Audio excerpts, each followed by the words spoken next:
Mesdames, Messieurs, bonsoir. Merci de regarder Joliba TV News. Bienvenue dans votre émission du dimanche, le rendez-vous des idées. Le rendez-vous des idées, c'est votre émission de décryptage de dimanche sur Joliba TV News en direct, avec des invités, des spécialistes qui seront là tous les dimanches à 21h pour décrypter l'actualité nationale, mais souvent aussi l'actualité internationale pour faire mieux comprendre les enjeux, les dessous des cartes, pour permettre à nos téléspectateurs de se faire une opinion, comme on dit, une religion sur les faits. Donc nous allons justement parler de deux thèmes aujourd'hui, le sommet Russie-Afrique, donc le président Poutine qui veut étendre son influence. Donc les chefs d'État étaient à Saint-Pétersbourg, donc Poutine qui plaide pour, je cite,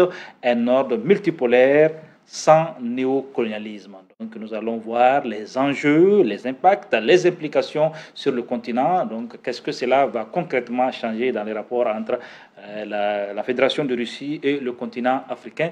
Et puis le deuxième thème de cette émission, direction le Niger où une tentative de coup d'État, on peut même dire un coup d'État, renverse le président élu, démocratiquement élu du Niger, Mohamed Bazoum. La CEDEAO qui lance un ultimatum et parle et donne une semaine aux putschistes pour qu'ils rentrent dans les casernes et demande la libération immédiate du président Mohamed Bazoum et puis demande aussi le retour, le rétablissement de l'ordre constitutionnel. Donc pour parler de ces deux thèmes majeurs, nous recevons pour vous nos invités sur ce plateau. On va commencer avec Cheikh Oumar Doumbia. Bonsoir, Cheikh Oumar Doumbia. Je rappelle que vous êtes politologue. Merci. Vous êtes un habitué de ce plateau. Tous les dimanches, vous nous faites l'honneur d'être là. Merci pour votre disponibilité. Notre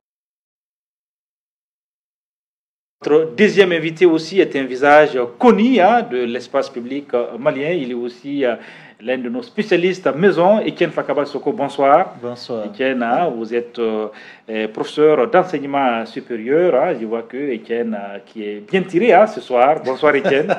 L'Afrique est en crise. Ok. Etienne retrouve son costume. Oui, notre troisième invité aussi, un visage connu, Mohamed Cherif Aïdara. Bonsoir Mohamed Cherif Aïdara. Vous êtes le président du Conseil supérieur de la diaspora malienne. Vous êtes aussi membre de la société civile, n'est-ce pas? Merci d'être là. Oui. Notre quatrième invité aussi, le pays est en crise, il est aussi un grand boubou, voilà, donc il me signale qu'il vient d'un mariage, voilà, félicitations. Merci beaucoup, voilà, merci de nous recevoir sur ce plateau pour essayer de décrypter. Etienne me regarde quand je dis vous venez d'un mariage, je n'ai pas dit qu'il se marie ou bien il s'est, voilà, donc, oh non, il vient d'un mariage. Etienne doit savoir qu'en tant que bon musulman, j'ai la latitude de me marier jusqu'à 4 femmes. Non, dans la pratique.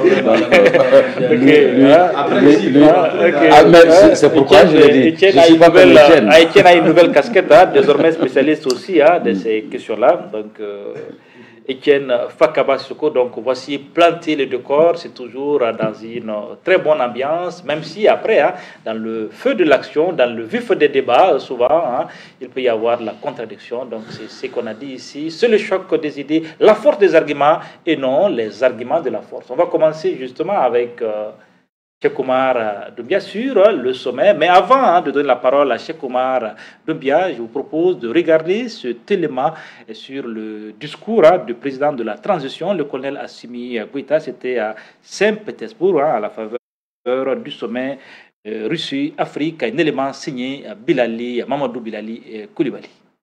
République Mali, Assimi Goïta. Si cette deuxième édition du Forum Russie-Afrique avait un premier défi, c'était pour la Russie de montrer à l'Occident qu'elle n'était pas isolée, un défi relevé. Vladimir Poutine est entouré de 49 délégations africaines avec 17 chefs d'État du continent, dont celui du Mali, Assimi Goïta, qui, en prenant la parole ce 28 juillet, a salué cette amitié renforcée et fructueuse. Ce choix stratégique intervient après une décennie de présence des forces internationales sans résultat tangible et dont le schéma consistait à entretenir la menace sur notre territoire et nous maintenir dans la dépendance. Malgré la situation géopolitique et la conjoncture mondiale, il est évident, et cela est bien un constat, que le peuple malien est fortement mobilisé aux côtés des autorités de la transition, dont l'objectif est de construire et de consolider dans la durée un partenariat stratégique gagnant-gagnant entre le Mali et la Fédération de Russie pour le bonheur de nos deux peuples. Le chef du Kremlin avait assuré dans le discours d'ouverture la livraison gratuite dans les mois à venir de 25 à 50 000 tonnes de céréales dans plusieurs pays africains dont le Mali. Une fois encore, pour prouver que la coopération n'est pas que militaire. La coopération entre nos deux pays ne saurait se réduire aux seules questions de défense et de sécurité. Elle embrasse également les domaines du renforcement des capacités en ressources humaines. Le partenariat entre les secteurs privés de nos deux pays connaît aujourd'hui une nouvelle dynamique. Les forums économiques et humanitaires en marge du présent sommet est une opportunité pour accroître les relations économiques au plan bilatéral. Le président de la transition s'est aussi prononcé sur plusieurs autres sujets d'ordre géopolitique. La multiplication des crises et des conflits en dépit de l'implication de la communauté internationale plaide en faveur d'une nouvelle architecture de la sécurité internationale qui passera forcément par une réforme du Conseil de sécurité de l'ONU. La question de l'élargissement du Conseil de sécurité est aujourd'hui un point majeur à l'ordre du jour de la réforme du système des Nations Unies. Elle est nécessaire et justifiée avec la proposition de l'Union africaine qui réclame seulement 10 sièges permanents pour l'Afrique. Aussi voudrais-je, Monsieur le Président, encourager la reprise des discussions relatives à la conclusion d'un accord international juste et équitable permettant l'exportation des céréales à destination du continent africain. S'agissant du différend qui oppose la Russie à l'Ukraine, le Mali invite les médiations internationales à plus d'ouverture et de pragmatisme en vue de poursuivre et renforcer les efforts pour un règlement pacifique de la crise. La Russie entend renforcer la coopération africaine dans plusieurs domaines, dont les high-tech, l'exploitation minière, l'énergie nucléaire, l'industrie chimique, l'ingénierie des transports, l'agriculture et la pêche. Oui, c'était là un élément signé Mamadou Bilal Koulibaly, Cheikh Oumar Doumbia, déjà sur le sommet Russie-Afrique. Je pense que ça fait déjà quelques années que, en tout cas, certains penseurs africains l'avaient dit que ce type de format doit être fréquemment évité. Le fait de réunir plus d'une dizaine de chefs d'État africains autour d'un seul président, que ça ne renforçait pas, en tout cas, la prise en confiance de nos chefs d'État, parce qu'il en faut, ici en Russie, on en avait 17 sur 54. Bien vrai qu'il y avait plus de délégations, mais 17 chefs d'État autour d'un seul, discutant de l'apport que ce chef d'État ou sa nation peuvent apporter à l'Afrique. Déjà, le format n'est pas très respectable ou respectueux de l'Afrique tel qu'on le veut aujourd'hui. Quand on regarde, à mon avis, le discours, en tout cas, du président de la transition malienne, c'était un discours qui est resté vague, un discours qui manque certainement de précision. Je m'étais laissé penser qu'il serait beaucoup plus précis en comparant à sa sortie à Caille, où il avait été, comme je l'avais dit ici, très bien préparé. Mais en Russie, on le voit moins, en tout cas précis, moins offensif, avec des demandes évasives qui sont très loin de nos frontières. Parce que aujourd'hui, dans le cas, en tout cas, où se trouve le Mali, une réforme du Conseil de sécurité, ce n'est pas ce qu'on aimerait lui entendre évoquer. Une réforme, en tout cas, il se fait quelque part porte-parole de l'Union africaine. L'Union africaine, organisation avec laquelle on est en mauvais terme, dû aux circonstances actuelles. Ensuite, il parle de monde bipolaire, de ceci. Le Mali, aujourd'hui, lui-même l'a reconnu lors de sa dernière, en tout cas, grande sortie publique, fait face à de sérieux défis d'ordre économique et qui parle aussi de développement.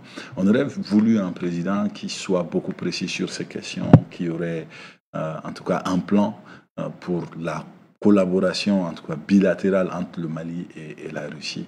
On n'a pas entendu ce plan-là. En tout cas, on l'a vu dire vaguement que la collaboration ne serait restée que dans le cadre de la sécurité et de la défense, qu'elle doit s'élargir. Mais s'élargir comment, dans quel délai et les axes sur lesquels lui-même il aurait voulu qu'on l'accompagne, ça aurait été important d'en discuter.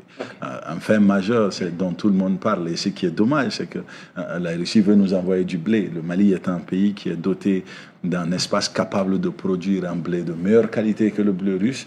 Et donc, nous, on aurait peut-être voulu l'expertise russe en matière de production, la science dont il dispose en matière de production, mais de nous envoyer le blé à cet état-ci, on a l'impression d'être dans le même cadre qu'un sommet France-Afrique ou un sommet de la CENSA. Donc pour vous, rien de nouveau? Rien de nouveau, absolument rien. D'accord. Etienne Fakaba Soko, déjà sur le format et puis sur le discours du président de la transition, le colonel Assimi Goïta.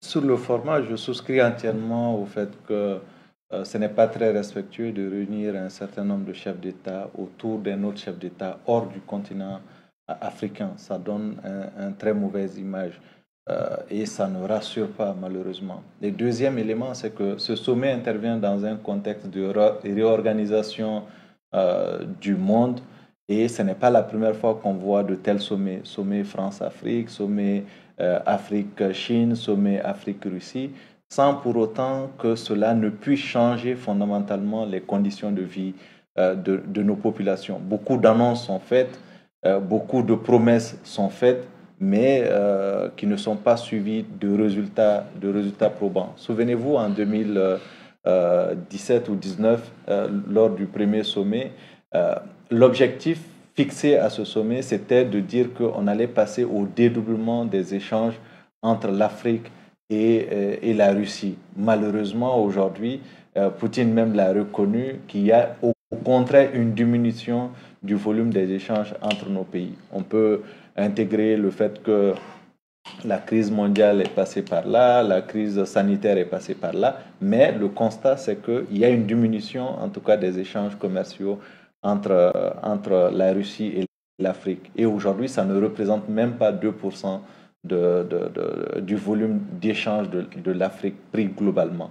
Ensuite, autre élément, c'est que quand vous regardez de près, vous voyez que les pays qui échangent le plus avec la Russie, c'est plus des pays comme l'Afrique du Sud, comme l'Algérie, le Maroc, mais pas les pays subsahariens. Donc, or, on a l'impression de vouloir faire vendre le fait qu'aujourd'hui, on va révolutionner le secteur de l'économie avec ce partenariat. Il n'en est rien.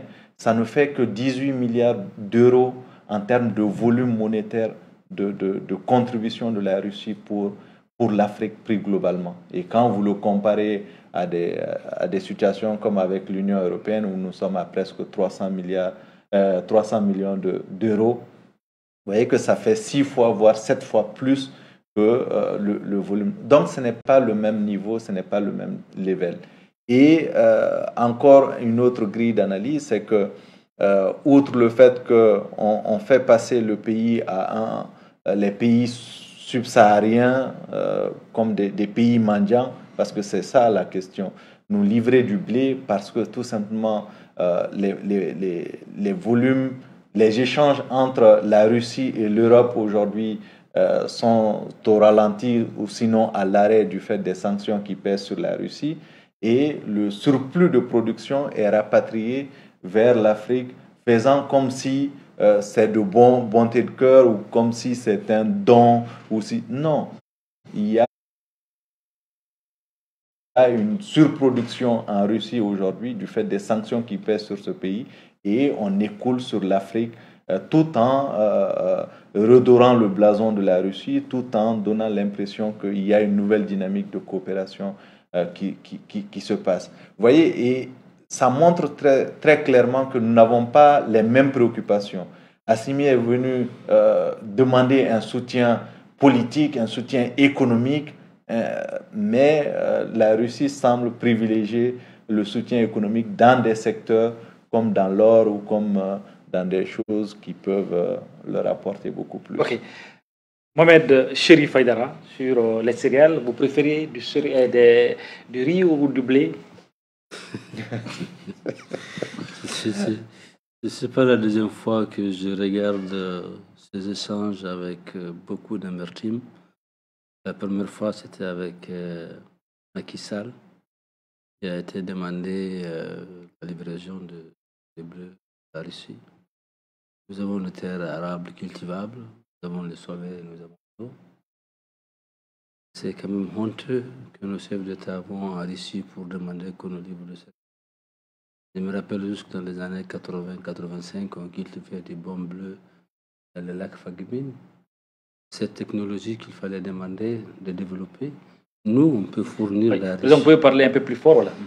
Nous, je suis assommé quoi, par ces demandes. C'est très bien que ce n'est pas le temps par lequel j'ai l'habitude de m'exprimer, mais vraiment, je suis assommé. Et ce n'est pas en Russie qu'on doit aller demander de nous livrer de céréales. On devrait plutôt demander la technologie pour nous de cultiver et puis nourrir le reste de l'Afrique et du monde. On peut faire de céréales pour ça. Ça n'a pas été le cas. Mais il faut aussi noter qu'il y a eu une mission l'année dernière qui est allée à Saint-Pétersbourg, qui a signé des accords. Nous ne savons pas jusqu'à présent quels sont les accords qui ont été signés. On parle de 4 accords. On parle de 4 accords. Bon, peut-être que mon ami Étienne connaît le contenu de ces accords, mais nous voulons savoir quels sont les 4 accords. Et des engagements ont été pris. Et c'est vrai que nous avons vu des livraisons d'armes de pointe. Bon, c'est ce qui est une très bonne chose. Et nous avons parlé de l'exploitation minière. On a parlé de lithium. Vous savez, le lithium, c'est le minerai qui coûterait encore le plus cher avec le vanadium. Je suis dans le secteur minier. Il coûterait plus cher que l'or. Que tout ce que vous avez ici comme téléphone, comme télévision, rien ne fonctionne sans lithium. Je trouve que le Mali a une très bonne quantité de lithium. Et la Russie essaie de se positionner sur le plan international comme étant au-delà de puissance militaire, une puissance politique, avec le soutien des pays africains. C'est ce qui suscite l'intérêt de faire un sommet russe-Afrique chaque année. Et honnêtement, je me sens frustré au point où je perds ma voix. Et c'est des présidents africains qui se déplacent pour aller en Russie. Nom de Dieu, il n'a qu'à déplacer pour venir ici chez nous. C'est quand même président africain. 17 ont été. Donc, je dirais que ce sommet, c'est le deuxième ou le troisième, et il y a eu aussi une demande particulière qui certainement nous amènerait au deuxième volet de la discussion. On a vu pour la première fois un président en burkinabé plaider pour le cas du Niger, la coopération. J'ai beaucoup apprécié cette solidarité, mais cela rentre dans le contexte purement diplomatique. Et nous pensons que nos diplomates, nos ministres, nos dirigeants qu'on a choisis puissent faire une saine appréciation de la situation qui prévaut et poser des problèmes réels dans le cadre de développement économique sur le plan de sciences, d'agriculture et le reste, que de s'aligner derrière un État qui veut se positionner comme étant une puissance diplomatique au sein de nouvel ordre mondial. Notre invité est Boubacar Bokouma. Quelle est votre analyse sur ce sommet Russie-Afrique? Écoutez, d'abord, il faut admettre que le Mali, quand même, c'est un marché. C'est un potentiel énorme. Ils viennent de parler de lithium. Ce n'est pas que c'est le lithium. En matière d'eau douce et bien d'autres ressources naturelles, le Mali en regorge. Alors, maintenant que le Mali soit un terrain conflictuel pour les grandes puissances économiques, cela est de bonne loi. Que la Russie veuille bien s'installer dans notre précaré ou que la France ou d'autres pays le veuillent, je pense que c'est de bonne guerre. Maintenant, c'est au Mali, effectivement, d'avoir une capacité de réflexion stratégique et de faire une demande précise par rapport à un partenaire. Pour moi, le sommet de Russie n'est qu'un espace dans lequel voilà, il y a quelque chose à prendre. Aujourd'hui, c'est très clair que le monde est en train d'évoluer. On est en train de voir le monde occidental auquel nous avons livré notre richesse et notre souveraineté à vil prix. On avait des dirigeants qui étaient des marionnettes, qui acceptaient tout juste pour leur propre ventre et leur petite famille. Et malheureusement, ce bloc occidental, qui semble donner assez d'argent à nos dirigeants, n'a pas su impulser réellement un développement économique, social et culturel attendu par nos populations. Alors, donc ce désaveu s'explique par ce fait que la demande du citoyen n'est pas assurée par le leadership et les leaders qui ont géré nos pays pendant tout ce temps. Donc, ne soyons pas étonnés aujourd'hui qu'on se retourne vers la Russie pour essayer de trouver d'autres repères et d'autres alternatives. Maintenant, je rebondis sur ce que mon frère Etienne a dit, mais quand tu vois le flux financier dont il parle, mais ce n'est pas de l'économie, c'est de l'argent liquide qu'on nous envoie. Alors, il serait plus intéressant pour nous, effectivement, de réfléchir à des mécanismes qui nous amènent vers l'économie réelle. Aujourd'hui, je suis d'accord avec Doumbia, qui a parlé par exemple du blé. Il y a eu l'action blé de Diré. On a eu beaucoup d'intelligence, on a de l'espace.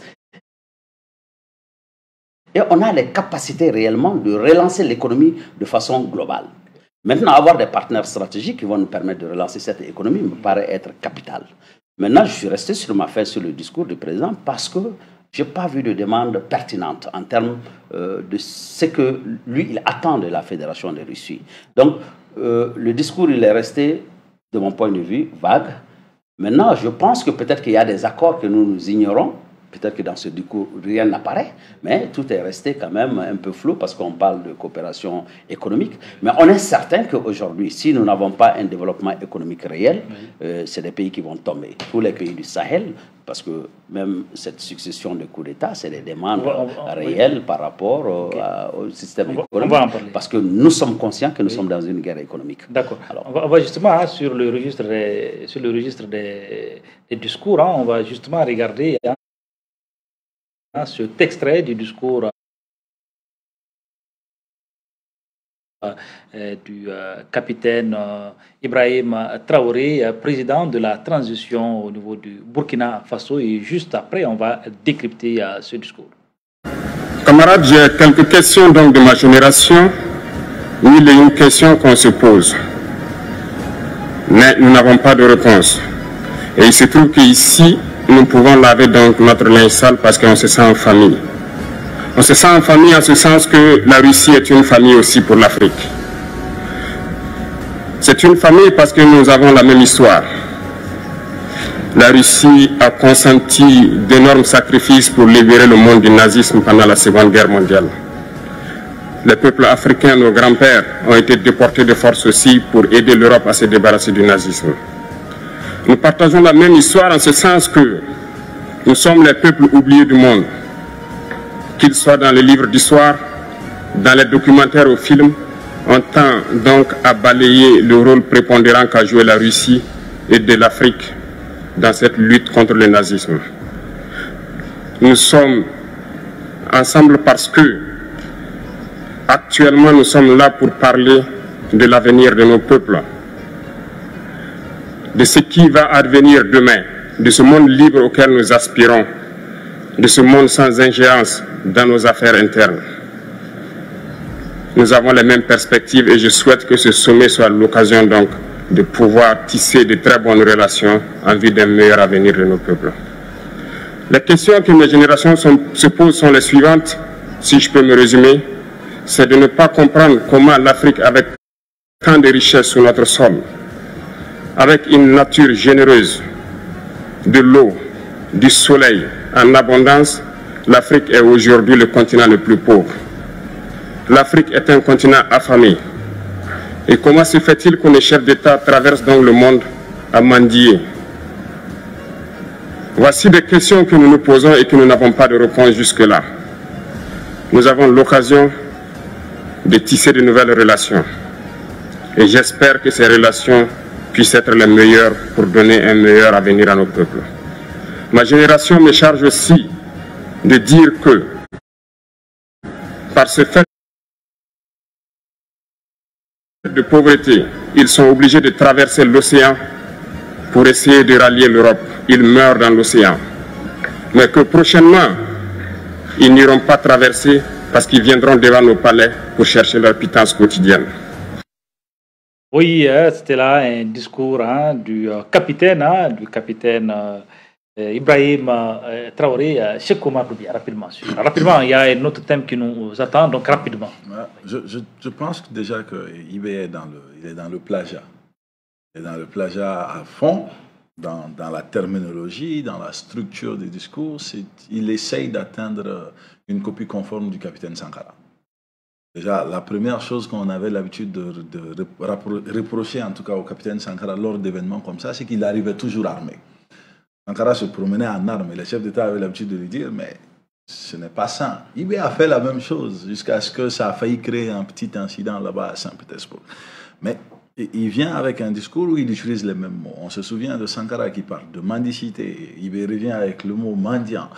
On se souvient de la terminologie où Sankara avait peut-être pris cette forme de « je suis le petit frère de tout le monde ». Ibé revient avec une terminologie « ma génération me charge de ».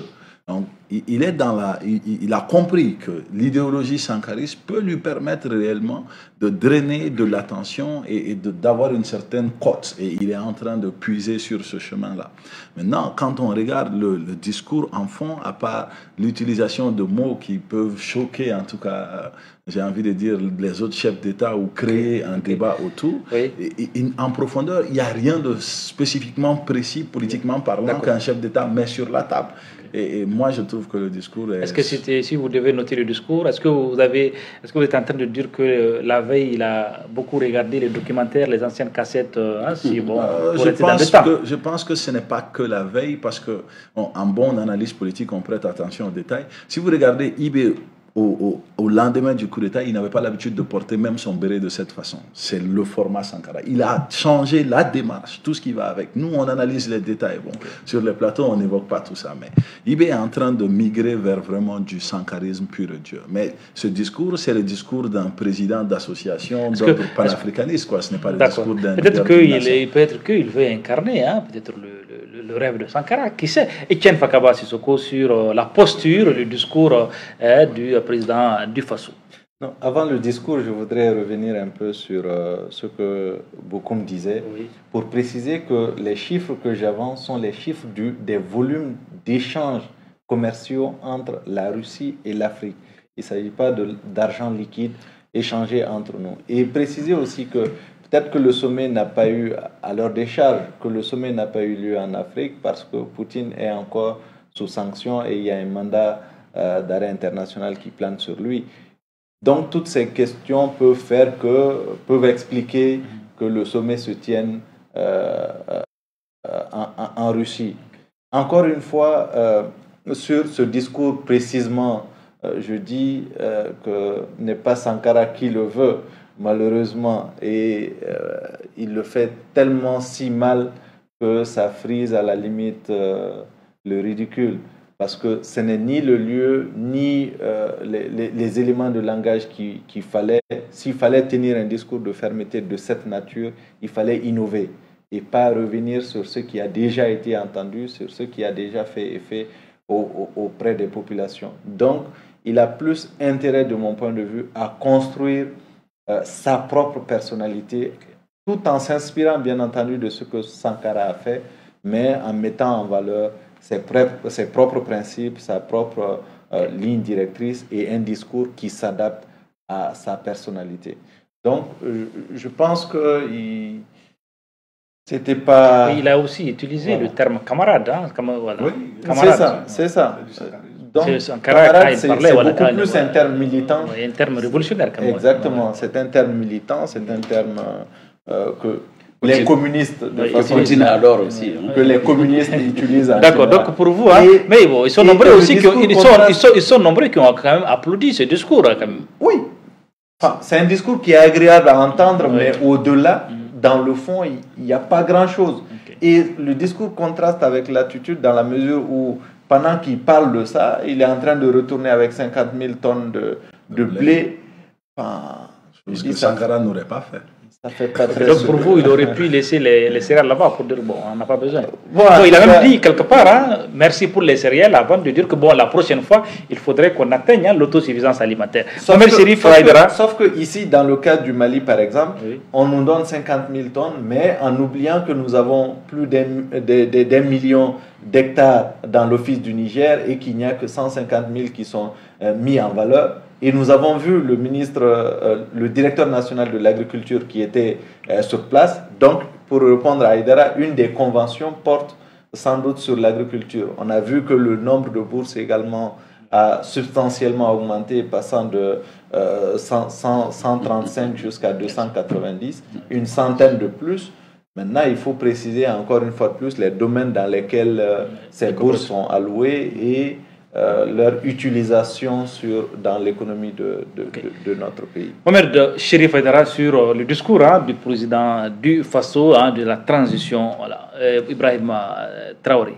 Oui, il a bien fait le sankarisme. Doumbia a fait des remarques très pertinentes en tant qu'analyse politique. Et il a quand même été très précis dans ses demandes. Et ce dont nous n'avons pas entendu dire à Assimi dans son discours. Pour relever ça. Il a remercié les 50 000 tonnes. Il a demandé une aide dans le cadre de production de blé au Burkina. Mais surtout, il a évoqué des aspects importants sans lesquels il n'y a pas de développement. Il a parlé de centrales nucléaires au Burkina. Et il a demandé aussi d'aider des compagnies risques qui peuvent venir s'associer avec des compagnies burkinabées pour les infrastructures. Donc ça, c'est quand même des demandes assez précises. Je suis sûr que des conventions seront signées dans ce sens. Bon, je me demande comment ils vont mettre la centrale nucléaire en place, mais son souci de le manque d'énergie. Oui.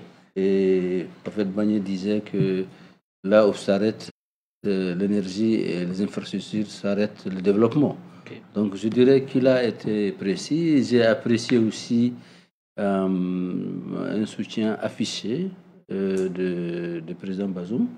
Il a demandé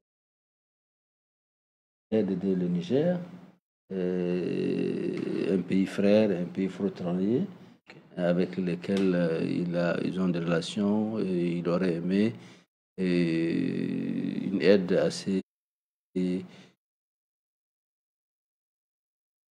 précise, claire, rapide, si tu veux, dans le sens d'être tranchant pour ce qui est la situation qui provoque. Ok. Est-ce qu'il serait en train de demander qu'on chasse les putschistes parce que lui aussi il est arrivé comme ça? Non, bon, il a plutôt demandé l'inverse. D'aider les putschistes. Ah, d'aider les voilà. D'aider les putschistes. Donc c'est Aïdara en train de dire qu'il a demandé un soutien à Bazoum. Ouais, c'est l'inverse qu'il a demandé. Non, en fait, bon, on va venir sur ça. On va revenir. Oui, on a un ami, on a un grand admirateur de Sankara sur ce plateau, hein, Boubacar Bokoum. Quand vous, le sankariste, et quand vous voyez quelqu'un qui se met dans la posture de Sankara, sans être Sankara, qu'est-ce que ça vous fait? Non, bon, ça peut être une pâle imitation, mais quand même, la substance, elle est là. Parce que déjà, quand il fait référence à Sankara, ça veut dire qu'il y a quelque chose de potable déjà dans la démarche scientifique qui est là.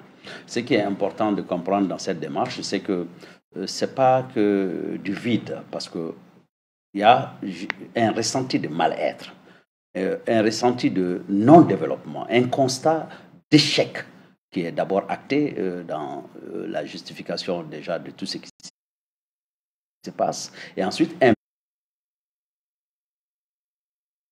besoin et une demande qui est bien affichée dans ce cas. Et là, je rejoins mon frère Aïdara parce que j'ai eu l'opportunité de regarder l'intégralité de son discours. Et ça m'a impressionné quand il a fait la demande d'une centrale nucléaire. C'est très important parce qu'aujourd'hui, on a quand même un pays comme l'Égypte qui a assisté dans ce sens. Alors, qu'est-ce qui nous empêcherait au niveau de l'Afrique d'avoir un pays qui demanderait une centrale nucléaire et qui pourrait aider ses pays voisins à quand même réduire considérablement le coût de l'énergie? Ça veut dire que derrière ce discours, il y a une volonté d'industrialisation, il y a une volonté de travailler et malheureusement, aujourd'hui, nous n'avons pas la capacité d'avoir de l'énergie bon marché. Ça, c'est une très grande difficulté que nous avons. Aujourd'hui, comme vous voulez investir dans le secteur industriel, le coût de l'énergie ne permet pas d'aller très loin. Maintenant, c'est vrai que l'énergie nucléaire pour un seul pays, c'est compliqué, mais en faire la demande dans un esprit collégial de co-entrepreneuriat, c'est bien faisable parce qu'on peut penser par exemple que le Burkina, le Niger et le Mali peuvent en commun accord avec avoir une centrale nucléaire qui va permettre de distribuer effectivement l'énergie bon marché sur notre espace. Maintenant, c'est vrai que quand tu regardes la structuration de son discours, je pense que l'impréparation aussi de nos chefs d'État pose problème. Parce que économiquement, je pense qu'on n'est pas suffisamment outillé aujourd'hui pour dire qu'on va vers une vraie relance de l'économie. Tous les codes économiques ne sont pas bien maîtrisés, quand bien même dans l'explication. C'est pourquoi je trouve que c'est un peu flottant, parce que le discours, voilà, il dit des choses vaguement, mais sans pour autant dire concrètement quelle est la demande réelle et comment on va y parvenir. D'accord. Oui, donc pour Etienne Fagaba, oui, allez-y Etienne. Sur la question sécuritaire, on n'en a pas parlé, mais c'était un des volets également très importants de ce sommet. Mais ce qu'il faut préciser, c'est peut-être la nature de cette relation dans le domaine sécuritaire, parce que les pays comme le Mali ou le Niger ou même le Burkina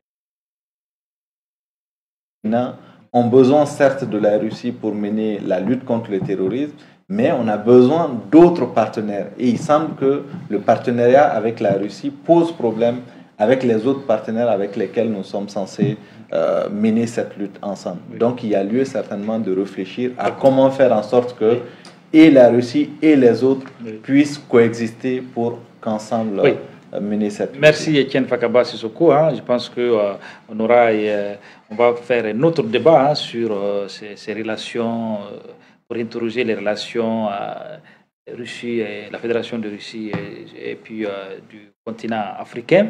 Et donc pour être plus précis sur ce sommet, je dirais que le président du Sénégal, Macky Sall, a tenté d'apporter une réponse. Bon, le temps ne le permet pas ici, mais a tenté de répondre. A tenté de répondre au discours.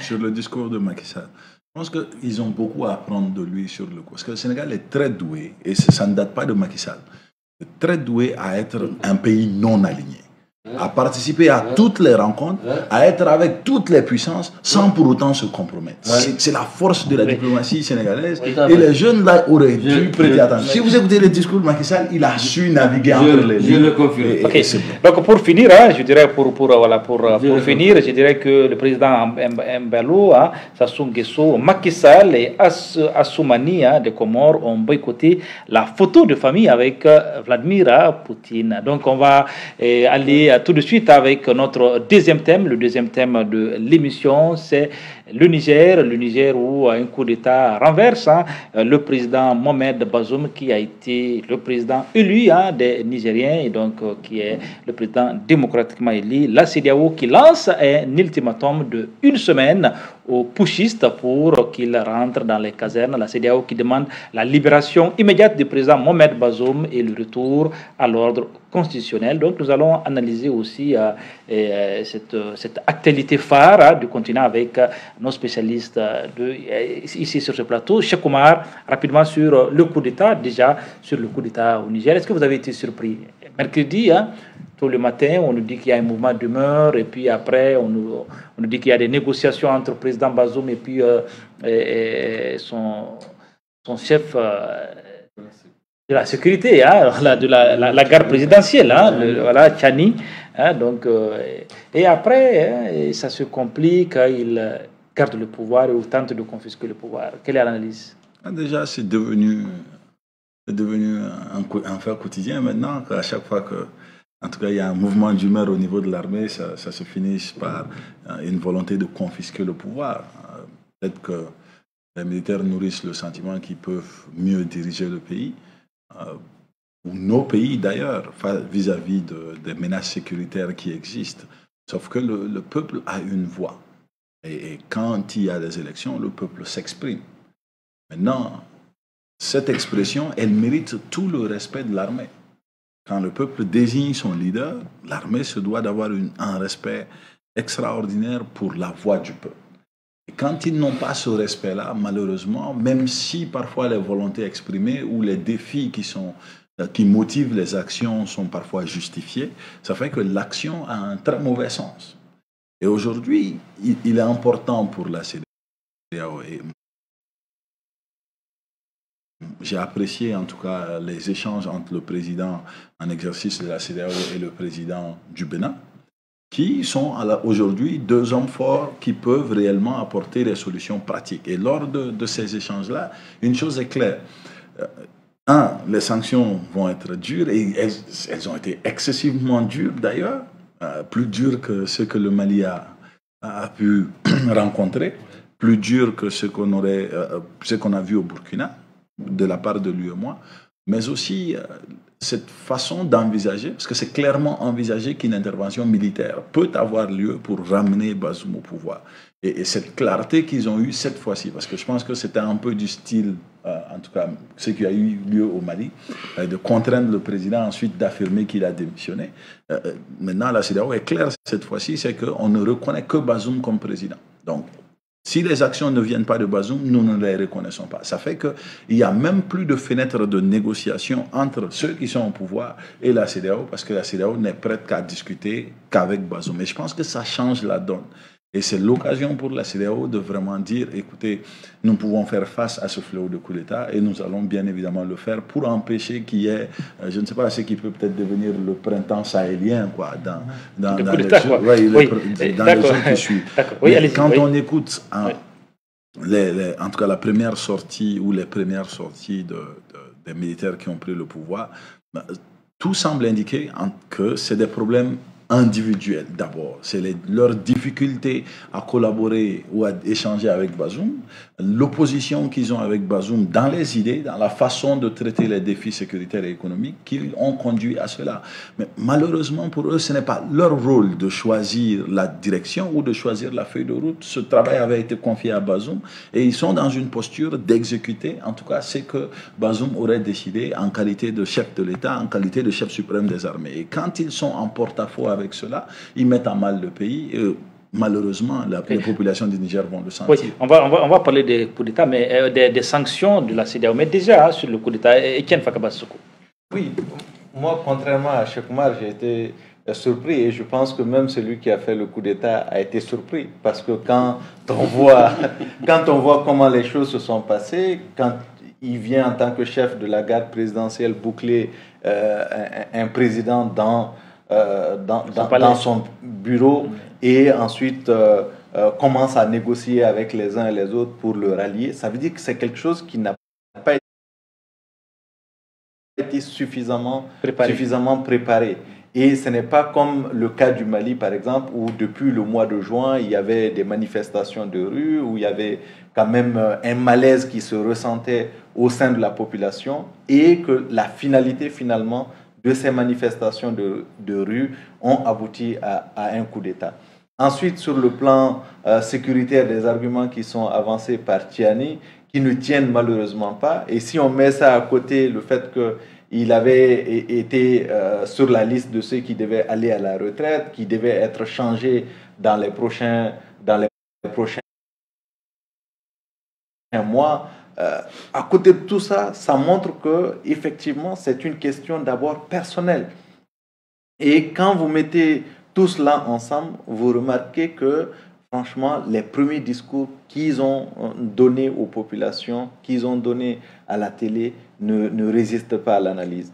Premier discours, ils disent ils veulent respecter les accords nationaux, internationaux avec tout le monde. Et plus tard, ils sortent en brandissant la menace contre les forces étrangères, contre les puissances étrangères, comme pour se rallier à un certain discours tenu ailleurs qui a fait son effet et qui plaît aux populations. Donc ensuite, il y a un mouvement de rue qui se met en place de part et d'autre. D'abord, le premier jour, ce sont les partisans de Bazoum qui ont essayé de manifester, qui ont été dispersés à coups de matraque. Et aujourd'hui, c'est les partisans de ceux qui sont au pouvoir. Et quand on voit ça, on a l'impression de se dire que finalement, que le peuple est avec les putschistes. Il n'en est rien. N'oublions pas, Bazoum a été élu à 55% de suffrage, ce qui veut dire qu'il y a 45% en tout cas de ceux qui ont voté, non pas des Nigériens, mais de ceux qui ont voté, qui n'ont pas voté pour lui. Donc c'est un nombre énorme. Et donc si tous ceux-ci se mettent aujourd'hui dans la rue pour les soutenir, ce n'est pas quelque chose de fondamentalement étonnant. Donc ça montre aujourd'hui qu'ils sont dans une situation où ils n'ont qu'une alternative, c'est de céder le pouvoir.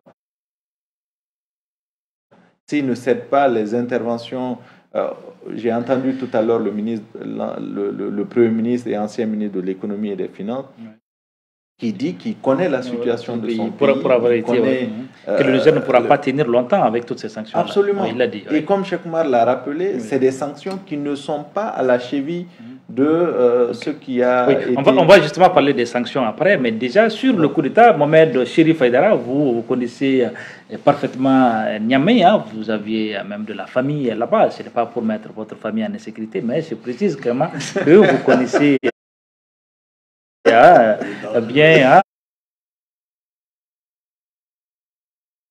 Niamey. Quand vous avez appris le coup d'État, est-ce que vous avez été surpris? Non. Pas du tout. C'est le troisième coup d'État auquel je participe. Les deux m'ont trouvé là-bas. Le troisième, je suis à Bamako. Le coup d'État de Paris, j'y étais. Et j'étais même avec Bazoum dans la rue pour manifester, pour soutenir le coup d'État de Barré. Et il a été un de ses ministres dans son gouvernement. Il a fini par démissionner. Je parle de Bazoum lui-même. Oui, Barré Maïnassara. Voilà, donc pour te dire que Bazoum, c'est quelqu'un, c'est un ami, c'est quelqu'un de très intègre, très ouvert, très honnête, très, très, très, très loyal. Et sa désignation pour être le président, le candidat de PDS, a créé une frustration énorme au sein des partis. Ce qui explique que la ville de Niamey, qui est une ville majoritairement à 99% de l'opposition, même les membres de son propre parti qui ont voté à la mairie ont voté contre lui. Ils ont fait le dépouillement. Donc il était contesté au propre de son parti. Youssouf l'a choisi pour des raisons et il a changé un mode de gouvernance qui a beaucoup plu à la population nigérienne, la façon dont il a commencé à gérer. Et ce même faisant, il y a eu un certain nombre de frustrations. Et ces frustrations ont amené un certain nombre de ténors à se poser des questions. What will be next? Donc, c'est là où il y a le big question mark. Alors, à l'intérieur du palais, vous voyez un président qui n'arrive même pas à changer sa garde présidentielle. Il a beaucoup d'estime pour Tchani. C'est quelqu'un aussi qui connaît, qui est très, très, très bien, très loyal. Un ministère dans l'arme. Quelqu'un très rare de voir un militaire comme Tchani, général Tchani. Et les gens seront surpris d'apprendre sur le plateau de Djoliba, rendez-vous de Djoliba, c'est que Tchani a empêché un coup d'État. C'était ceux qui ont empêché le coup d'État. Leur nom, je peux le donner, ils sont actuellement aux arrêts. c'est eux qui allaient le faire. Donc, alors... C'était parce que il avait son poste. Voilà, en fait... l'assurance. L'assurance. Donc aujourd'hui, nous sommes devant une situation où, actuellement je vous parle, en tout cas, quand j'ai quitté la maison avant d'arriver, le président tchadien était encore sur Youssoufou. Il est parti. Voilà, donc il est parti. Okay. En tout cas, il y était. Donc le contexte est complètement différent. Vous savez, vous avez l'Oumana, le parti de Hama Amadou, d'ailleurs qui a été créé chez moi à la maison, parce que ma belle-sœur faisait partie du formateur de parti, et qui il y a eu des arrangements après l'emprisonnement de Hama. Il est actuellement exilé en France. Il devrait être amnistié par Bazoum, qui a accepté de le faire.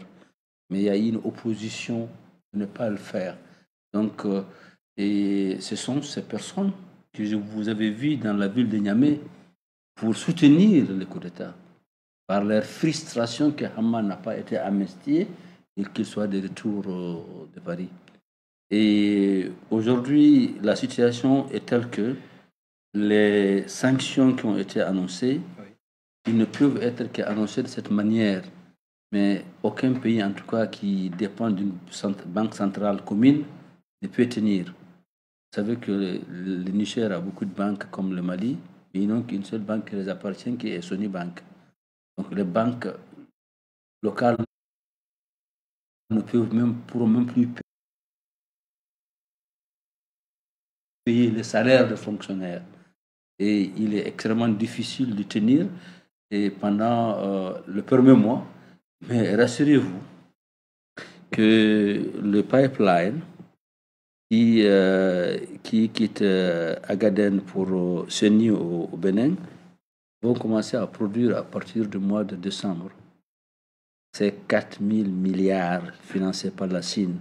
Donc, ils ne sont pas dépendants uniquement des fonds de la CEDEAO ou de l'aide budgétaire, comme j'ai entendu mon grand frère, le Premier ministre, dire à France 24. Donc, ce qu'il faut craindre aujourd'hui, c'est une affrontation. Tinubu, qui vient d'être élu à la tête de la CEDEAO, a suivi Mbalo en disant qu'il y aurait une force anti-putsch. Au moins de 10 jours, il y a eu un putsch. Donc, vouloir aujourd'hui amener une armée pour le déloger, c'est mettre la vie de Bazoum, sa famille en danger. Nous avons une proposition. Je ne suis pas un expert à la matière, mais je peux vous dire que j'ai participé à des négociations qui ont marché seul de barré, et nous avons aussi participé à la négociation d'ici avec les gouvernements en place qui a marché. Je pense qu'on peut trouver une solution pour éviter une bain de sang. Oui, on va venir aux solutions. Voilà. Oui, il y a beaucoup qui demandaient la parole sur le coup d'État déjà. Déjà sur le coup d'État. D'abord, moi, ça ne me surprend pas du tout parce que, comme M. Doumbia l'a dit, le printemps arabe a beaucoup impacté l'ensemble de la sous-région. Les gens semblent l'oublier. On pense que c'est un phénomène qu'on peut juste estomper. Les États-Unis avaient commandé une étude du CSA numéro 1 que nous avons parcourue, mais depuis là, une étude avait été demandée pour comprendre quel est l'impact du printemps arabe sur les autres États africains. Et à partir de 2012, déjà, la gestation avait commencé au Mali. C'est ce qui a justifié plus ou moins le coup d'État de Amadou Aya Sanogo, voilà, qu'on a étouffé par la suite. Donc, en fait, les coups d'État, c'est trop facile de vouloir condamner des coups d'État parce qu'au lieu de chercher la cause, on va aux conséquences. Donc, la cause fondamentale, on n'analyse pas, mais on ne veut pas qu'il y ait des coups d'État. À l'intérieur de la démocratie, il y a une contradiction fondamentale entre les théories et les doctrines. C'est vrai que le peuple attend des résultats concrets par rapport à leurs dirigeants. Et quand ils sont démocratiquement élus, il y a une attente réelle. Et chaque chef d'État, qu'il soit élu de façon démocratique, non démocratique, quelle que soit la façon dont tu vas t'imposer comme chef d'État, si tu ne parviens pas à donner au peuple ce qu'il attend de toi, cette frustration va finalement aboutir à une révolte.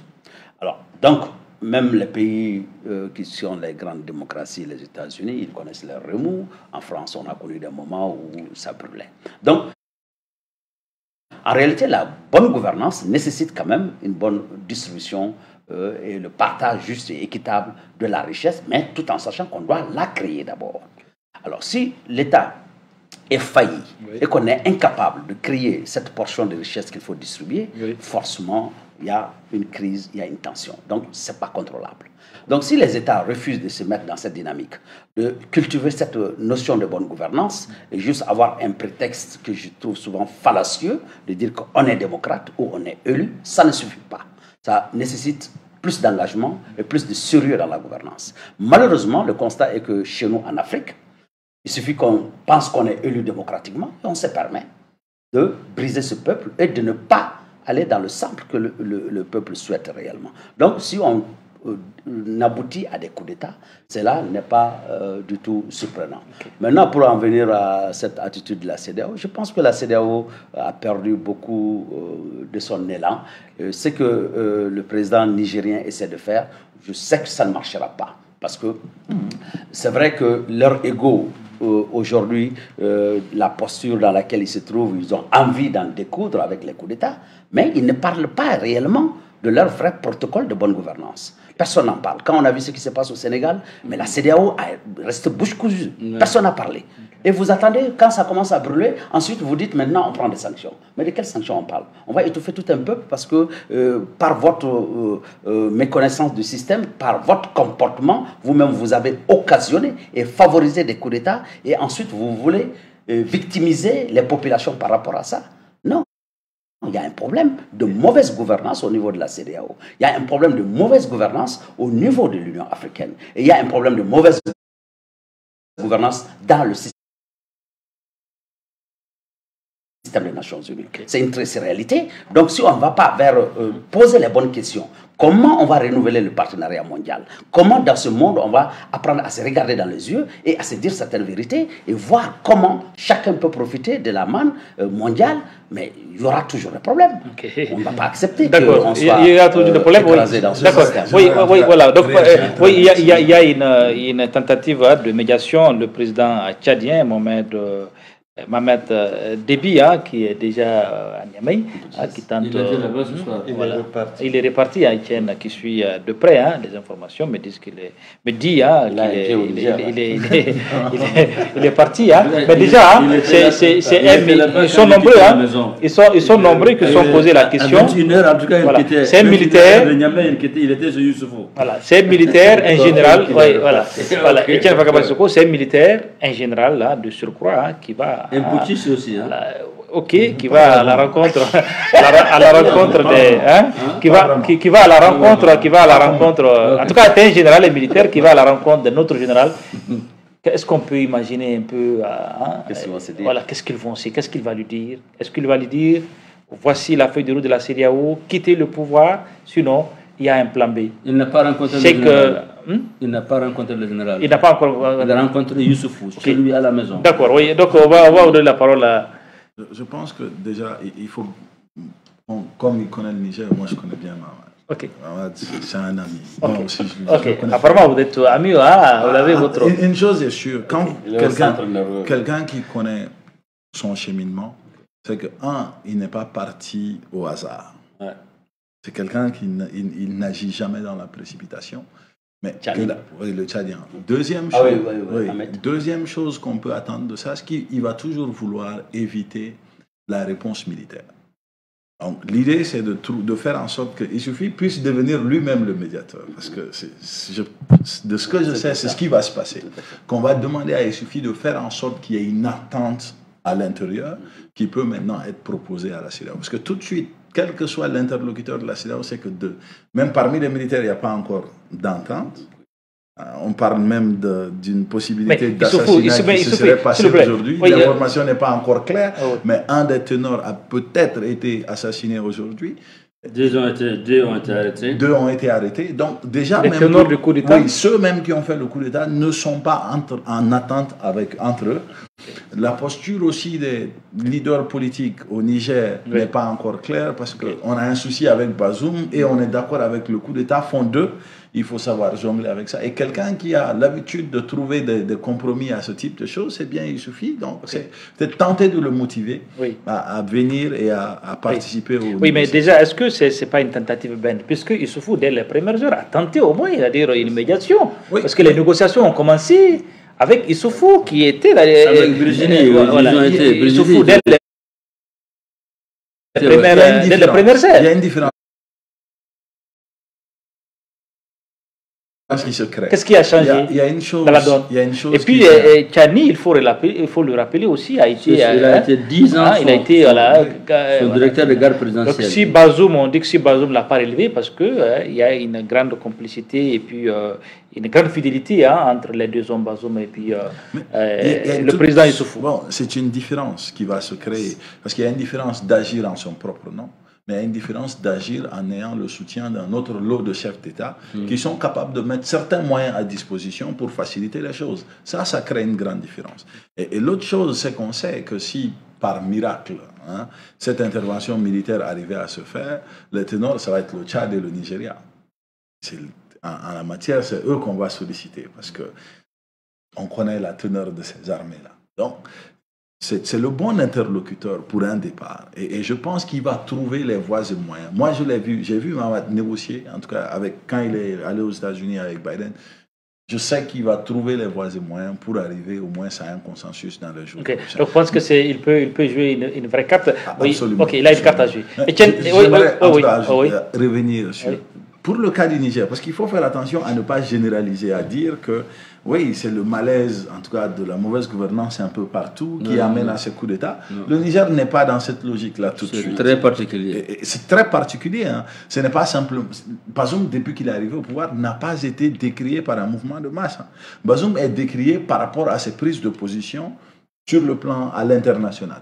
Mais à l'intérieur, les gens se disent, vous pouvez vérifier les sondages, les gens se disent satisfaits du travail qu'il est en train d'abattre. Maintenant, ces interactions avec la France, la Russie, les États-Unis, ça c'est discutable. Et ça c'est important parce qu'on ne peut pas aujourd'hui faire croire au peuple que, oui, même si un président est bon, mais parce qu'il est ami avec un tel ou tel, on ne chasse pas quelqu'un du pouvoir parce qu'il est ami avec la France ou parce qu'il a un partenariat avec un tel pays. Je pense qu'aujourd'hui, il faut aussi faire comprendre au peuple, à nos peuples, qu'ils ont certes le droit de se rebeller contre la mauvaise gouvernance, mais que cette mauvaise gouvernance, il faut l'étudier, la comprendre, qu'il ne faut pas simplement se laisser emporter dans des courants, parce que cette instabilité, moi je préfère la mauvaise gouvernance à l'instabilité, parce que l'instabilité signifie qu'il n'y a pas de gouvernance. Et comme on le sait, une mauvaise décision vaudra toujours mieux que pas de décision. Et tout de suite, le pays, il n'y a pas de décision. Le Niger est arrêté, cac. Et leur destin... Si c'est se battre pour récupérer son destin, le destin du Niger aujourd'hui ne se joue pas au Niger actuellement. Tout ça se fait entre des chefs d'État hors du Niger.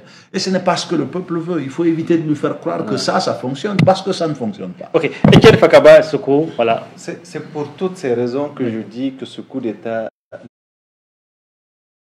n'était pas prévisible comme on le dit. Le seul aspect sur lequel on peut dire que c'était prévisible, c'est du fait que les anciens coups d'État qui ont eu lieu au Mali, au Burkina, n'ont pas été suffisamment bien gérés par la CEDEAO. Et que ça a donné des envies certainement à d'autres qui ont pensé que par la même technique, ils auraient pu aussi s'imposer de force. Parce que le message qu'on donne aujourd'hui, il ne s'agit pas de condamner juste pour condamner. Le message qu'on donne aujourd'hui en acceptant les coups d'État dans nos pays, c'est quoi? C'est de dire que ceux qui ont les armes, dès qu'ils ne sont pas contents, ils peuvent se lever et confisquer le pouvoir, malgré le fait que des institutions sont mises en place, des gens ont organisé des élections et ça aboutit à ce que l'on sait. On dit non, il n'a pas la légitimité. Quelle légitimité? Il a été élu. Quelle légitimité? Les institutions de la République l'ont validé. Il a été installé, reconnu par ses pairs dans la sous-région. Donc, de ce point de vue, on ne peut pas dire qu'il n'a pas la légitimité. Est-ce qu'on n'est pas d'accord maintenant avec sa façon de faire ou les résultats qu'il a? Sur le plan sécuritaire, ça a été rappelé. Celui qui a fait le coup d'État aujourd'hui, c'est qui? Il était là depuis 2011, il a suivi l'ancien président, il est avec celui-là. Le résultat qu'il présente aujourd'hui comme étant un mauvais résultat, c'est aussi son résultat. Il ne peut pas se soustraire en toute logique de cette situation. Maintenant, sur le choix de Déby comme médiateur, c'est un très mauvais choix. Il faut avoir le courage de le dire, c'est un très mauvais choix. Vous n'envoyez pas un putschiste à d'autres putschistes pour négocier. On nous dit que non, c'est parce que les chefs d'État, les autres chefs d'État n'ont pas souhaité se hisser au même niveau que des putschistes, qu'en termes de communication, un Alassane Ouattara ne peut pas discuter, par exemple, avec un putschiste. Donc, il fallait envoyer quelqu'un avec une putschiste. Un autre putschiste. On dit encore que non, que c'est parce que en cas d'intervention, l'intervention partirait du Tchad et qu'il s'agissait de mettre le Tchad aussi dans la confidence pour qu'il... Tous ces éléments-là font qu'aujourd'hui, ces gens ne sont pas sérieux. C'est ça la vérité. C'est qu'il faut, à un moment donné, qu'on arrête avec cette instabilité permanente dans nos pays. Et si jamais la CEDEAO échoue... Quand vous dites que ces gens ne sont pas... Vous faites allusion à qui? Aux militaires qui ont confisqué aujourd'hui le pouvoir. Les putschistes ne sont pas sérieux. Absolument. Il faut arriver à un moment qu'on respecte les institutions. Il faut qu'on arrive à un moment que l'on accorde un minimum quand même de garantie à des gens qui se sont battus sur le plan démocratique, sur le plan des urnes pour accéder aux élections. Ce que les gens oublient, c'est que Bazoum, c'est un militant. C'est un militant. Il n'est pas quelqu'un qui signe les choses, les démissions comme ça. Non, c'est un militant. Donc, c'est un battant et qui ne va pas se laisser intimider, de mon point de vue, par tout cela. Il va résister jusqu'au bout. Au prix certainement de sa vie. Mohamed Chérif Aïdara, donc la réalisation nous donne 10 minutes pour conclure rapidement. Il faut le dire d'être vraiment généreux parce que c'est là où on va rentrer. Oui, bon, Aïdara, on a fait 1 heure de temps. Dans des révélations très intéressantes. Augustin Choubiyi, on a fait 1 heure de temps. Oui, on va essayer de grignoter 10 minutes pour... On va t'envoyer au Niger pour aller couvrir le reste des négociations si tu veux. Et je peux vous dire que j'ai été sidéré aujourd'hui quand j'ai entendu sur des plateaux de gens qui insultaient Bazoum.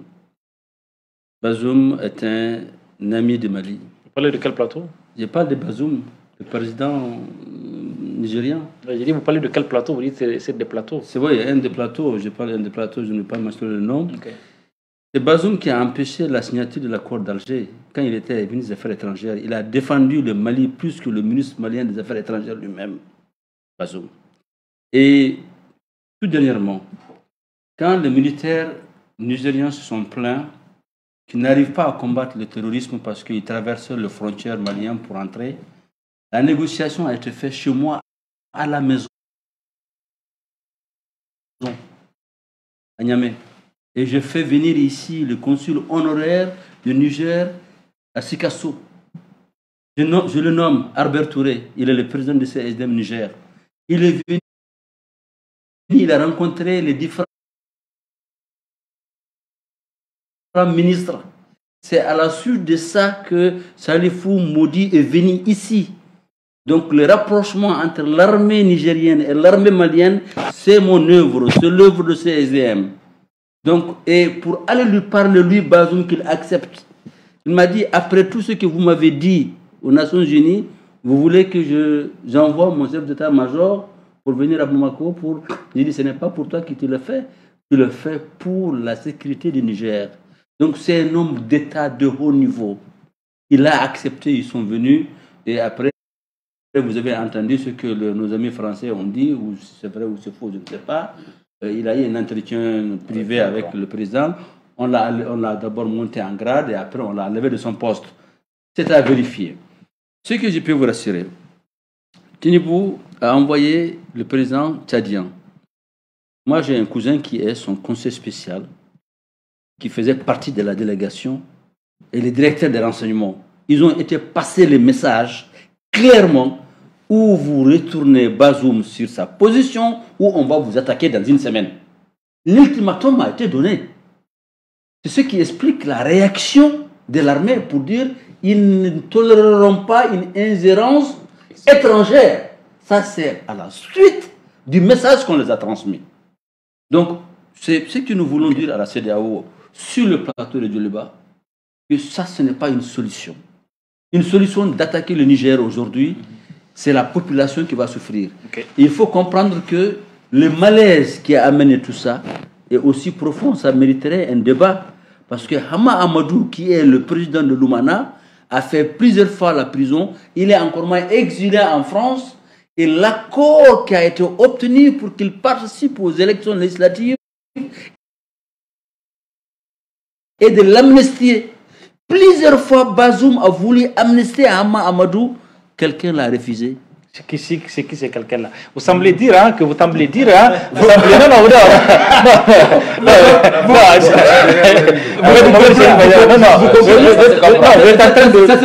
êtes en train d'interroger, peut-être, c'est une allusion, le rôle de président Mamadou Issoufou dans ce coup d'État. Non, vous comprenez?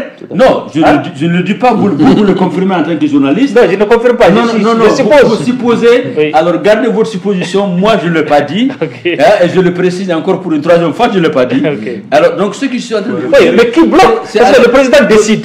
Le président décide Etienne Fakaba Soko. Si le président décide, en principe, la décision tombe. C'est une décision politique. C'est une décision politique bloquée par un homme politique.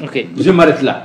Donc, et ça, c'est ce qui a frustré aujourd'hui beaucoup les gens de l'Oumana qui ont gagné les élections à Niamey et qui soutiennent aujourd'hui ce que je fais. Je lance un appel de ne pas faire l'erreur que le IFDG a fait en Guinée. IFDG est sorti pour soutenir le coup d'État de Mamadi en pensant que c'est celui d'Alon qui allait avoir le pouvoir, mais aujourd'hui c'est autre chose. Alors pour finir... Ou le M5 au Mali. Pour finir... Bon...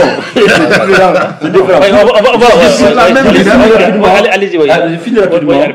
Et aujourd'hui, la proposition que nous avons participé à la négociation entre Barré, c'était Alpha Omar Konaré qui était à la place de Tinubu aujourd'hui, nous avons trouvé un accord. Ici, nous avons trouvé un accord. Les pays sont différents. Au Niger, on peut trouver un accord dans 4 ou 5 jours. Cet accord permettra d'éviter une effusion de sang. Cet accord permettra à Bazoum de garder sa présidence. Cet accord permettra au général et tous ceux qui l'ont suivi d'obtenir ce qu'ils ont voulu. Parce qu'ils n'ont pas digéré le fait qu'on le dise, qu'ils ne peuvent pas combattre le terrorisme, est plus fort que eux, et la négociation qui a été faite, et d'autres choses qu'on ne peut pas mettre sur le plateau. Donc est-ce qu'à dire que vous êtes en train de dire que vous serez peut-être, vous serez candidat, peut-être pour être dans les négociations? Je vais même aller plus loin. Je suis resté de 8h jusqu'à 18h avec ceux qui sont censés suivre l'évolution de ce coup d'État au téléphone. Et ici au Mali, et là-bas. Oui, est-ce que la carte ou l'option militaire est déjà sur la table? Oui, elle est sur la table. On commence et puis on va... Mais il y a un aspect important pour aider mon frère Bokoum. Oui. Il comptait sur la Russie, mais la Russie a déjà fait un accord. Ça, c'est une révélation aussi que j'ai fait sur ton plateau. Avec le Nigeria, qui ne vont pas s'interférer. Et si vous voulez savoir pourquoi, je le dirai après une intervention. Il faut faire attention pour ne pas caricaturer l'armée de façon générale, les militaires. Il faut faire beaucoup attention. Parce que je parle sous le contrôle de M. Doumbia. En réalité, toutes les hautes réflexions stratégiques, elles sont civilo-militaires. Et si les réflexions stratégiques, comment une armée devient républicaine? C'est quand il y a une vision structurelle, bien adaptée, et l'armée veille à ce que ce principe soit respecté par les hommes politiques qui compétissent dans les politiques. Et cette vision, elle est vide. Parce que dans nos pays, malheureusement, ce travail scientifique n'est pas fait. Ce travail technique n'est pas fait. Donc, les gens, ils s'invitent à la chose politique sans souvent être préparés, sans avoir les vrais codes. Donc, à un moment donné, beaucoup seront tentés de profiter. Mais il ne faut pas juste prendre toute l'armée comme étant voilà, des gens qui n'ont pas de la cervelle et qui ne sont pas dans l'esprit citoyen. Parce que beaucoup d'hommes politiques, en réalité, n'ont pas de formation politique de haut niveau, n'ont pas de citoyenneté de haut niveau, mais juste que c'est comme le syndicat, souvent, on se retrouve dans une posture où on doit gérer un État. Alors, gérer un État, ça demande beaucoup de choses. Alors, donc, on ne peut pas prendre l'armée pour quelqu'un qui accepte d'aller mourir. Prendre l'arme pour aller mourir, c'est un engagement. Et quelqu'un qui est en train de fuir juste parce qu'il a un récépissé politique quelque part et qui met de l'eau propre sur l'armée, je pense qu'il faut faire attention. Oui. Il y a des cas spécifiques où on peut juger en fonction de leurs intentions réelles. Oui. On a connu beaucoup de pays qui ont eu les impulsions de développement par des militaires. Donc, on ne peut pas tout mettre dans le même sac. Le Niger, comment résoudre l'équation? On va faire un dernier tour de table. Là, ce soir, nous avons nos spécialistes sont très bavards ce soir. Hein, donc, nous avons largement, le journaliste qui pose des questions. largement dépassé le temps, la réalisation qui me siffle. Et c'est à l'oreillette que le temps est parti. Hein, donc, il faut juste qu'on va l'envoyer. Comment résoudre l'équation? Que faire, justement? Il y a deux options. L'option diplomatique, l'option militaire, Etienne Fakabasoko, et puis Cheikh Oumar Doumbia, et Aïdara, et puis voilà, allez-y. Non, moi je pense qu'il faut faire la part des choses. On parle de coup d'État. Il faut faire la différence entre un coup d'État et une insurrection populaire. Une insurrection populaire, c'est quand les populations exacerbés par les questions de mauvaise gouvernance et autres, se lèvent et veulent destituer leur président s'il n'y a pas de mécanisme en tant que tel pour destituer. Vous voulez dire dans le cas du Niger, il n'y a pas eu il n'y a pas de crise politique. Il n'y a pas de crise politique. Il n'y a pas de crise. C'est mitigé, ça. Il n'y a pas eu de crise politique. Non, il n'y a pas eu de crise politique majeure. Il n'y a pas eu de crise politique au Niger qui justifie un coup d'État. Et je le dis encore une fois de plus, moi je ne suis pas contre les insurrections. Pour qui connaît ma position, voilà, je ne suis pas de ceux qui s'accommodent avec des situations de mauvaise gouvernance jusqu'à un certain... Non, mais il s'agit de respecter quand même des institutions et de pouvoir faire en sorte qu'on puisse mettre en place des mécanismes qui nous permettent d'améliorer nos conditions de gouvernance. Maintenant, il est toujours préférable de privilégier la voie diplomatique. Mais si la voie diplomatique ne marche pas, la CEDEAO, encore une fois, est face à sa survie. Ce n'est plus une question de principe, c'est sa survie. Si elle échoue dans cette situation, les 3 transitions qui sont actuellement en cours, elle n'arrivera à rien faire pour mettre fin à ces transitions. Et on va rester dans un cycle infernal. Et donc, de mon point de vue, autant il faut privilégier la voie du dialogue, en privilégiant le dialogue entre Nigériens, et c'est dans ce cadre que j'appuie le soutien que la CEDEAO pourrait apporter à Issoufou pour mener les discussions à l'interne. Et si ces discussions échouent au bout d'une semaine, on l'a vu en Gambie, on l'a vu en Côte d'Ivoire par le passé. En Sierra Leone aussi. En Sierra Leone, il ne faut pas exclure une intervention pour déloger... Donc pour vous, votre ligne, c'est que Bazoum, le président élu, soit rétabli dans ses fonctions. Absolument. C'est votre ligne. Absolument. Et vous êtes ferme là-dessus. Absolument. Et que les militaires regagnent les casernes. Tout à fait. Oui, question-réponse. Hein? Oui, Je pense qu'il y a une chose qui est réelle dans nos pays. Et la similitude Niger-Mali, c'est cette question qui revient. Il y a une question de légitimité populaire, mais il y a une question de légitimité politique. La question de la légitimité politique justifie tous les coups d'État, par exemple, qui ont eu lieu au Mali. C'est-à-dire, si Modibo n'avait pas suspendu les instances du RDA et l'Assemblée autour de lui, il n'y aurait jamais eu de coup d'État. Si Moussa n'avait pas fait de même à travers les élections, il n'y aurait jamais eu de coup d'État. C'est que les hommes politiques, entre eux, à travers leurs querelles, créent les circonstances nécessaires pour que l'armée vienne faciliter à une partie de la classe politique l'approche ou l'accession au pouvoir. C'est la même chose au Mali aujourd'hui et c'est ce que nous voyons au Niger. C'est une instrumentalisation de la force de feu de l'armée pour répondre à un conflit entre décideurs politiques. Et c'est une très mauvaise idée parce que ça ne reflète pas la question de la légitimité populaire. Ce n'est pas le peuple qui est engagé, mais c'est certains représentants du peuple qui font de telle sorte que la colère et surtout les manques que vive le peuple soient instrumentalisés pour arriver à ce fin. Et une fois que Ce cycle commence, il faut l'arrêter. Il faut l'arrêter par tous les moyens nécessaires à ce niveau-ci. Aujourd'hui, ils vont discuter. Moi, je sais que la carte de l'intervention militaire a été engagée bien avant, parce que quand j'ai parlé des échanges qui ont eu entre Patrice Talon et le président du Nigeria, c'était par rapport à ça, c'était pour créer le cadre, parce que le Bénin va servir aussi, ici, il faut qu'il y ait une intervention militaire.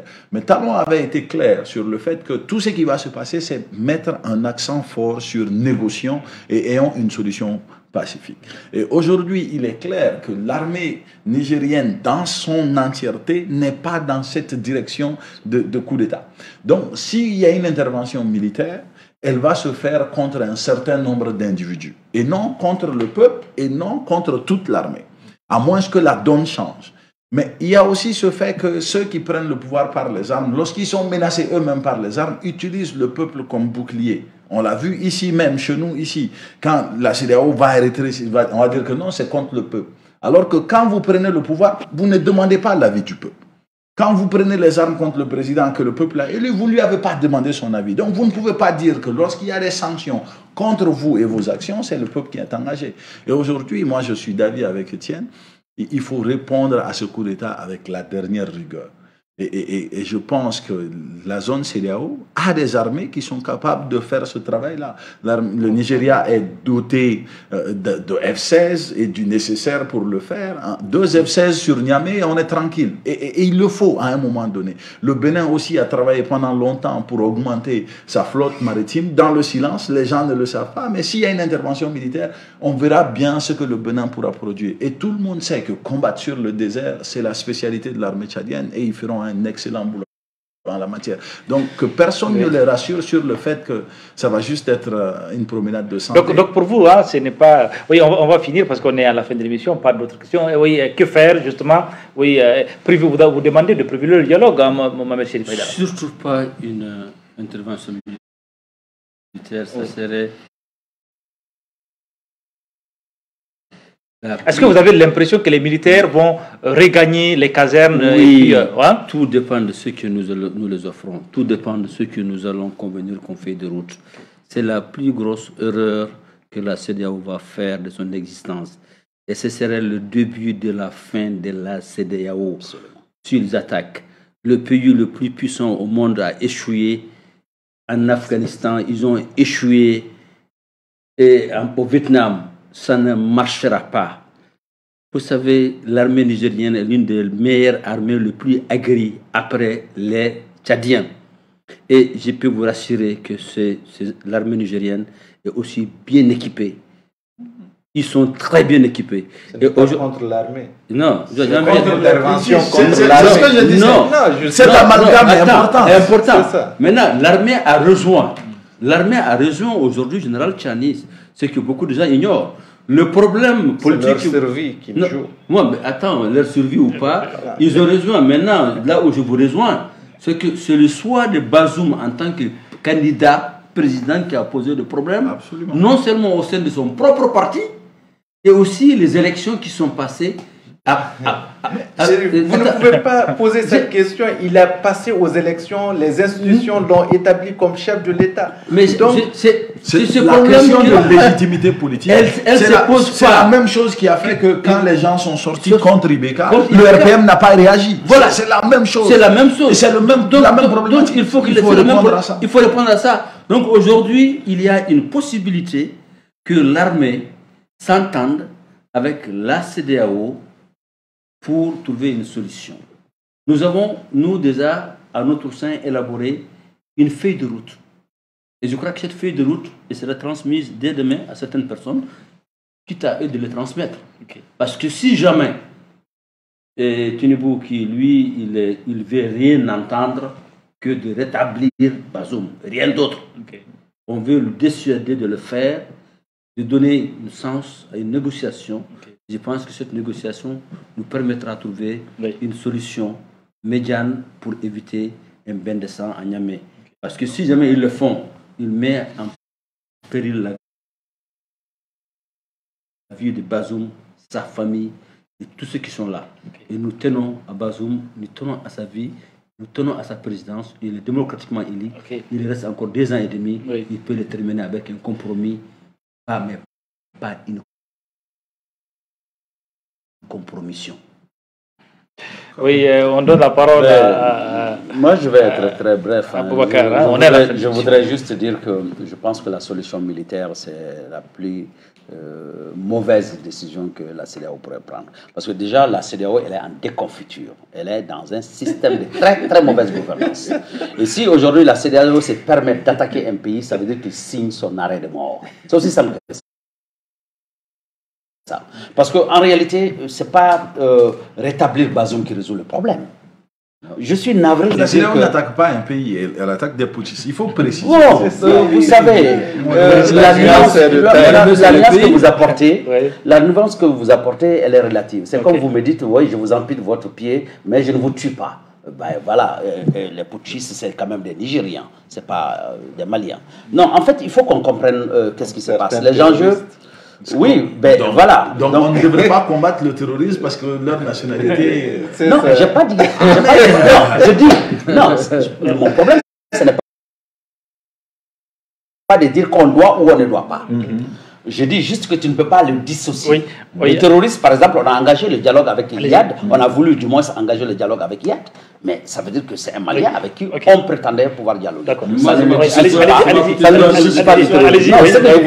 que je voulais juste dire, c'est que si on ne va pas dans les causes profondes, et on veut juste trouver, résoudre l'équation par les relations sous-jacentes, on ne s'en sortira jamais, ce serait un retour en arrière. Parce que le phénomène cyclique des coups d'État, quand même, il faut qu'on se l'explique. Qu'est-ce qui ne va pas? Qu'est-ce qui fait que chaque fois les coups d'État reviennent? Donc si on ne se pose pas les vraies questions, vous pensez qu'en balayant des putschistes, vous n'aurez pas d'autres putschistes, vous en aurez tant que vous n'aurez pas résolu la question fondamentale de l'économie. Et c'est réel, les problèmes politiques sont adossés à l'économie. Tout ça c'est quoi? C'est le partage de postes, c'est le partage de richesses. Quand vous voulez mettre quelqu'un dehors, pourquoi? On va terminer une seule phrase. Vous savez, le second putsch au Mali, c'était contre un président qui n'est pas politique. D'accord? Lequel? Bandao n'était pas politique. Le second putsch au Burkina, c'est une précision qui est importante. Le second putsch au Burkina, le putsch contre Damiba. Damiba n'était pas politique et il n'était pas comptable de ce bilan qu'on nous vend. Si on ne rentre pas dans cette précision, on va conduire ces États-là à leur fin. Parce qu'on va continuer de dire que c'est la faute des politiques. Ça ne fonctionne pas aussi. Que faire?